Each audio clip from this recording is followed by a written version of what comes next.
Good day, everyone. I am Boulance, and let's talk about the PlayStation VR. Now, I've been looking forward to PlayStation VR for quite some time. It's a way to escape the common mundane life that I lead. But ambulance, I hear you cry. Surely the HTC Vive is the more superior piece of technology. And, well, yes, you're right. But that's like saying, hey, you own a car, why don't you get a faster car? Well, because I can't afford one.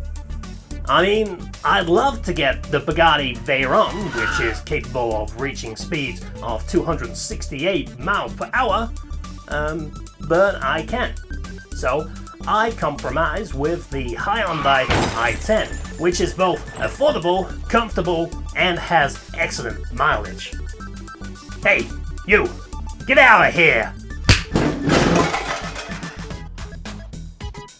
So if you can afford the HTC Vive, well, good for you. It's a stunning piece of kit, and in my opinion, hands down the best implementation of VR technology. I recommend everyone try out the kit at least once in their life. The first time I put on the Vive, I left with a newfound excitement in games that I thought was fading over the last couple of years. I can't sing the praises of the HTC Vive enough. I'm even working on a game for that specific piece of tech. Unfortunately, my home PC can't run it. In fact, only 10% of Steam users have hardware that is capable of running VR, which in total is about 15 million lucky people. Nothing to be sniffed at, but it's still a pretty small market. So when Sony announced that they're gonna bring a new piece of VR tech and it will run on over 40 million PS4s, well, you gotta take notice. That's nearly triple the potential that the Vive would have.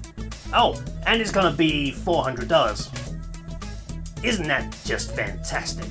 So while the tech isn't equal, what the PSVR has is a larger install base and a more affordable piece of kit. Okay, sure. Let's say you have to buy the PS camera and a couple of moves. And maybe that plastic gun thing. But even then, the kit is still far cheaper than the HTC Vive. But with all these pros, surely there must be some cons. Well, yes. And some pretty big ones, I'm afraid.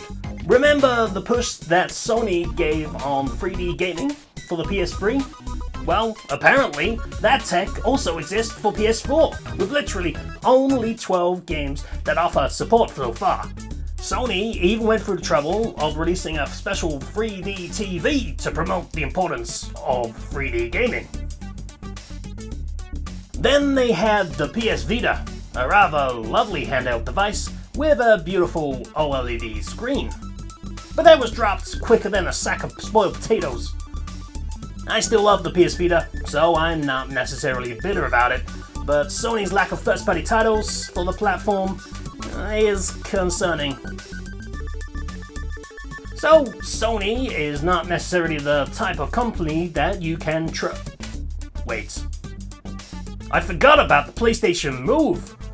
Yeah, you remember those things? Well, hundreds of thousands of those little blighters went on collecting dust for a few years, only now seeing a resurgence because of the upcoming release of PlayStation VR.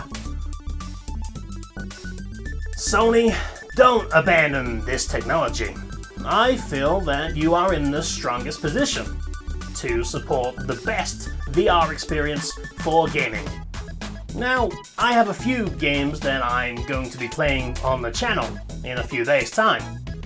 But if I were to tell you my most anticipated VR title across any format or hardware, 2 words. Bridge Crew. We're en route to a secret testing facility and are proceeding to our destination at maximum warp.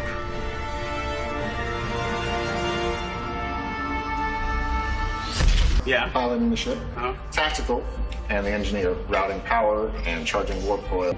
Look over and see the person and see them doing their job. Punch it. as soon as you can. Here we go.